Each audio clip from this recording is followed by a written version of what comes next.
Ada 4 huruf di bulan Syawal ini. Kita ambil huruf yang ketiga, alif. Wa mal alifu fi hada syahri usul. Usul itu pokok, pokok-pokok. Wal muradu bihi usuluddin. Jadi yang dimaksud pada bab ini pengusaha bahas menerangkan, menjelaskan tentang usuluddin, pokok-pokok agama. Bagaimana kita ketahui pokok agama itu ada 3. Ya, al-Islam, wal iman, wal ihsan. Kama fi hadis rawahu Bukhari an Umar radhiyallahu anhu. Qal bainahuma ajun julusan inda Nabi sallallahu alaihi wasallam. Data yaumin ittala'a alaina rajulun syadidun bayadi thiyab syadidun bayadi sya'ri la yuradu alaihi athar safar wala yu'rifu minhu ahadun hatta jalasa ila Nabi sallallahu alaihi wasallam. Jadi ketika Sayyidina Umar, jadi ketika kami duduk, di situ ada Sayyidina Umar berkata, datang seorang lelaki atau bersubah, duduk bersubah di hadapan Nabi. Jadi tiba-tiba muncul ada seorang laki-laki pada waktu itu yang sangat putih pakaiannya dan sangat hitam rambutnya. Tidak terlihat di situ, tidak terlihat asar, safar, dampak ataupun bagaimana kita seperti yang sudah bepergian, perjalanan safar. Jadi orang itu tiba-tiba datang dengan berpakaian gagah, rapi, langsung duduk. Dan di antara para sahabat itu, kata Sayyidina Umar, tidak ada yang mengenal itu siapa lelaki itu. Langsung duduk di depan Nabi bersubah dan meletakkan kedua tangannya di atas kedua paha baginda Nabi Shallallahu Alaihi Wasallam. Kita juga mungkin sebagai ikhwan ketika ada datang seorang laki-laki langsung duduk di hadapan pengusaha, kita juga mungkin akan terheran-heran, kaget itu kan. Datang duduk langsung bersimpuh dan meletakkan tangannya di paha Nabi. Kalau kita di paha Nabi. Langsung berkata, waqal, ya Muhammad, akhbirni anil Islam. Faqala sallallahu alaihi wasallam, Nabi menjawab, antashhada an la ilaha illallah wa anna Muhammadar Rasulullah wa tuqimus shalah wa tu'tiz zakat wa tasuma Ramadan wa tuhajjal baita in istata'a ilaihi sabila. Yang sudah kita ketahui bersama rukun Islam yang ditanya ya tentang Islam. Itu yang pertama, syahadat, kita bersaksi bahwa tidak ada Tuhan selain Allah dan Nabi Muhammad itu adalah utusan Allah. Terus kita sudah mengetahui semuanya. Pertama, kedua, akan mendirikan sholat, menunaikan zakat, dan puasa di bulan Ramadan. Dan berhaji, menunaikan ibadah haji ke Baitullah bila kita mampu. Terus seorang pemuda tadi berkata, qala sodakta. Fata'ajabna lahu yas'aluhu wa yusaddiqu. Jadi dia yang bertanya, tetapi dia juga yang membenarkannya. Yang bertanya tetapi membenarkannya. Makanya para sahabat pada itu, Pak Tajab, heran. Ini siapa sebenarnya lelaki ini kan? Terus lanjut lagi yang pertanyaan kedua. Akhbirni anil iman. Qala antu'minu billah wa malaikatihi wa kutubihi wa rusulihi wal yaumil akhir wa tu'minu bil qadari khairihi wa syarrihi. Iman, rukun iman kita pertama iman kepada Allah, kedua iman kepada para malaikat, kepada kitab-kitab Allah, kepada Rasul-Rasul Allah, dan hari akhir, dan yang beriman kepada qadar, ketentuan khair wa syarr, baik dan jelek. Qala sodak. Yang kedua juga masih membenarkan. Benar engkau. Dan yang terakhir yang ketiga, fakhbirni anil ihsan. Qala sallallahu alaihi wasallam. Anta'budallah ka'annaka tarahu fa illam takun tarahu fa innahu yaraka. Hendaklah engkau beribadah kepada Allah seakan-akan kamu melihatnya, dan jika kamu tidak melihatnya, maka yakinlah bahwa Dia melihat.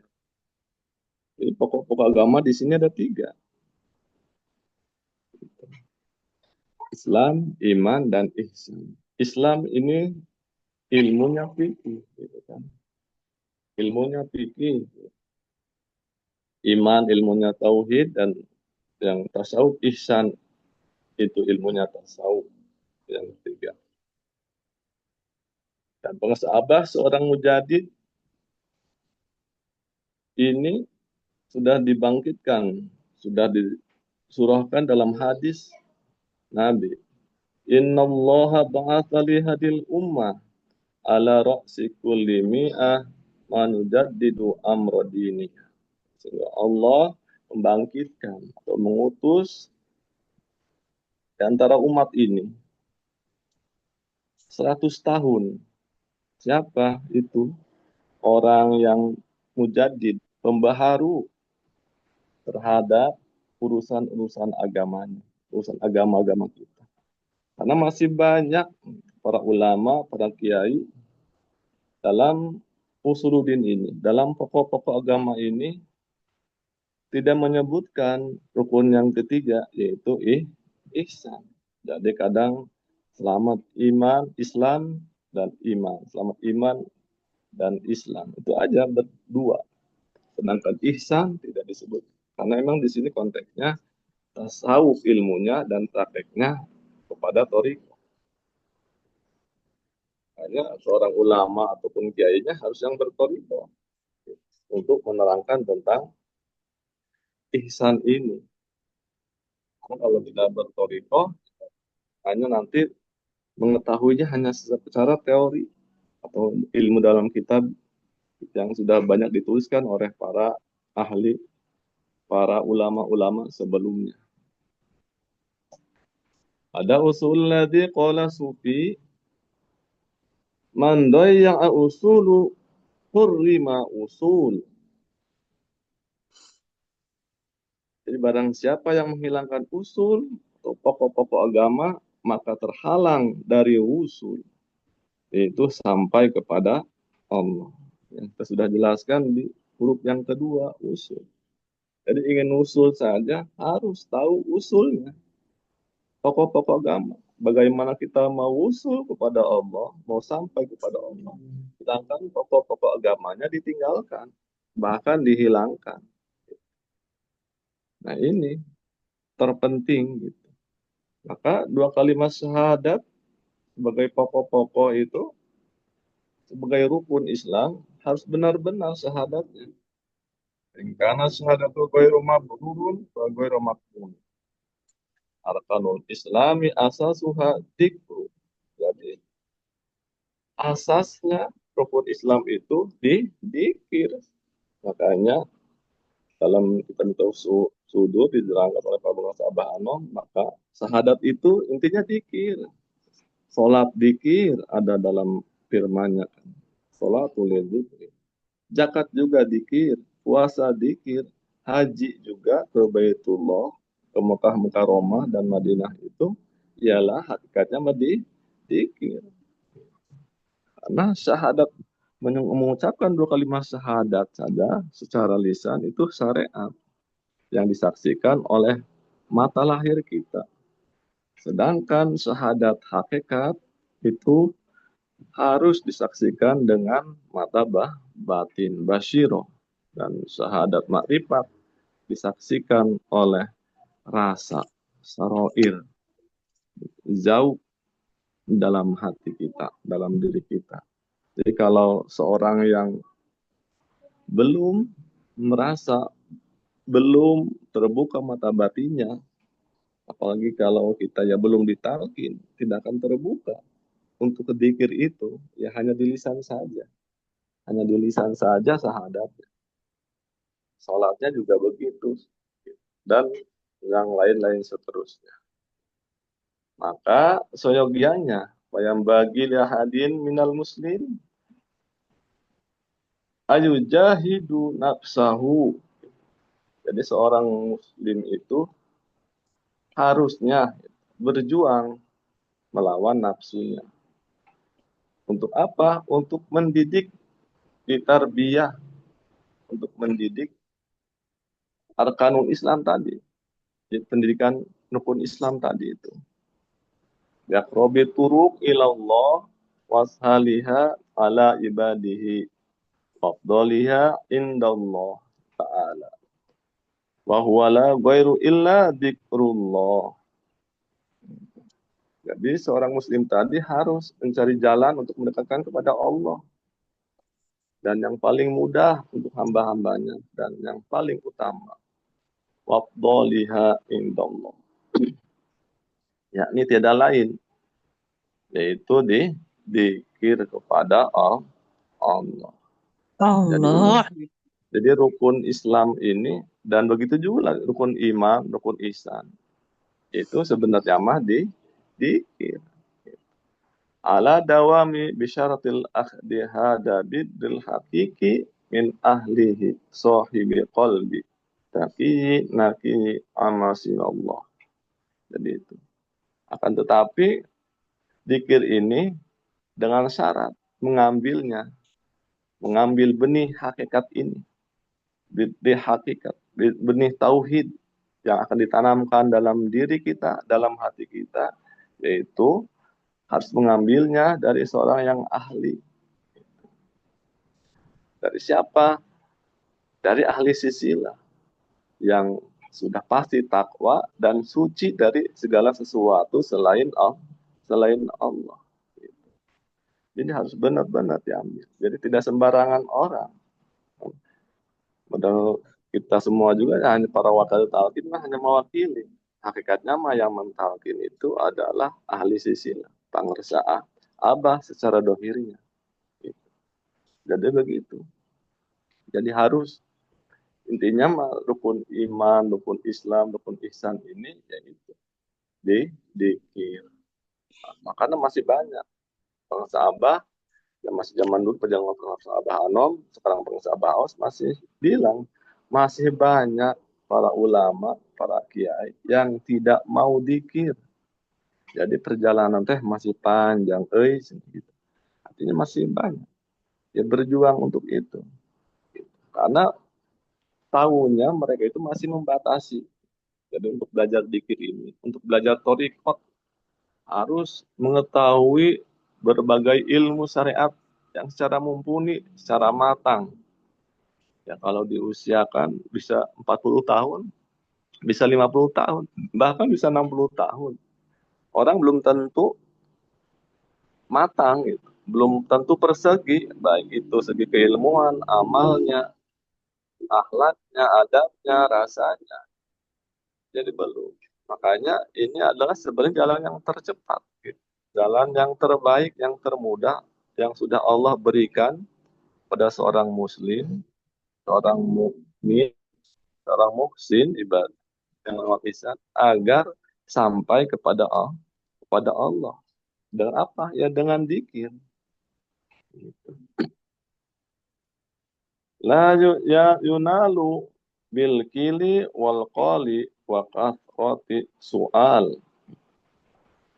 Jadi apapun tadi itu tidaklah diperoleh dengan banyak berkata-kata, banyak bertanya, gitu. Tetapi yang diperoleh di sini bal bidzau wa bi khidmatir rijal. Jadi tadi itu rukun Islam, rukun iman sampai ihsan, rukun ihsan itu yang satu. Tidak bisa diomongin, banyak berkata-kata, gitu kan, banyak bertanya ini itu segala macam gitu. tetapi harus dirasakan, langsung dirasakan. Kemudian kita mungkin bisa dipelajari tentang ilmu dikirnya di alam kita tahu sudur. Itu kan hanya teori saja. Ketika memang tidak talaki jasmani langsung kepada seorang syekh mursyid, artinya talqin itu, ya tidak akan ada zauk, tidak akan ada rasanya. Makanya untuk itu semua ya harus diambil zauk, harus dirasakan. Seperti kita melihat hidangan di meja makan, ataupun kita melihat menu makanan, kalau kita masuk ke restoran, hanya baca-baca saja, tidak makan, tidak ambil makan, ya seperti itu. Kalau hanya teori saja. Dan khidmah, dan kita harus mau berkhidmah, melayani khidmah itu kepada seorang rijal. Gitu. Bisa rijal ini jamak, bisa tokoh-tokoh agama ataupun ya intinya hakikatnya rijal ini yaitu ahli silsilah, ahli silsilah. Gitu. Sahabat dan kitabnya juga bukan wallahi, jadi demi Allah, wallahi kadang abah untuk meyakinkan, kadang sampai 3 kali nyebutkan kalau kita mendengar dalam kalau subuh dengan apa sahabat. Wallahi ma aflaha man aflaha illa bisuhbati man aflaha. Jadi demi Allah tidak akan sukses gitu. Orang yang akan sukses itu kecuali illa bisuhbati. Kecuali suhbah, duduk bersama atau berteman, bersahabat, makna subah luas di sini. Dengan siapa? Dengan orang yang telah sukses. Di sini dalam toriko yang telah sukses itu ya para sahabat. Jadi kalau ingin sukses dalam bertoriko, ya dekat dengan bersama para sahabat, baik lahir maupun batin, lahir dan batin. Gitu. Harus mau, harus mau bersama, harus mau subah seorang murid. Gitu. Nah kita juga di sini sebutnya manakiban ini para sahabat subah kubro sebutnya. Kita bersubah bersama dengan para pensahabat dan para ahli silsilah kubro besar. Kalau secara dohir datang ke sirna rasa ataupun di mana saja pensahabat berada itu dengan sebuah sugro kecil. Karena ya ini hakikatnya mah kita batin, dauk tadi untuk mengenal rasa di mana saja kita berada. Dan ini dalil ini buat apa saja, di bidang apa saja. Kita mau sukses di bidang pertanian, kita harus mau subah, harus mau belajar, harus mau mendengarkan istimewa bersama. Dengan siapa? Dengan kalau pedagang dengan pedagang yang sukses, kalau petani dengan petani yang sukses, kalau kita pengusaha dengan pengusaha yang sukses. Dengan apapun itu, kita harus mau bersama, mau subah. Kalau mau jadi guru yang sukses, teladan kita harus mau bersubah dengan guru yang telah sukses. Apapun bidangnya. Jadi ini makanya pengasabah langsung kosam di sini. Wallahi. Agar apa? Agar meyakinkan siapa saja yang mau sukses di bidang apa saja, khususnya di bidang sini toriko, khususnya di sini dikir, tentang dikir, yaitu yang sudah pasti, yang sudah kepada ahlinya dikir, yaitu para ahli silsilah. Tadi usuluddin itu 3. Juga dalam torikot juga ada usulnya. Ada pokok-pokok torikoh Qadiriyah. Itu ada 5. Usulu Qadiriyah khamsatun. Yang pertama, ulul himmah. Bercita-cita tinggi. Yang kedua, wahibdul hurmah. Menjaga kehormatan. Yang ketiga, wahusnul khidmah. Melayani dengan baik. Yang keempat, ukudul azmah. Itu melaksanakan keputusan, tekad, atau cita-cita. Yang kelima, wa ta'dimun nikmah, mengagungkan nikmah. Jadi tadi usuluddin pokok-pokok agama, ini juga pokok-pokok thariqah Qadiriyah. ada 5. Saja mungkin pada hari ini, malam ini yang bisa disampaikan. Mohon maaf segala kekurangannya. Alafu minkum. Wallahu muwaffiq. Wassalamualaikum warahmatullahi wabarakatuh.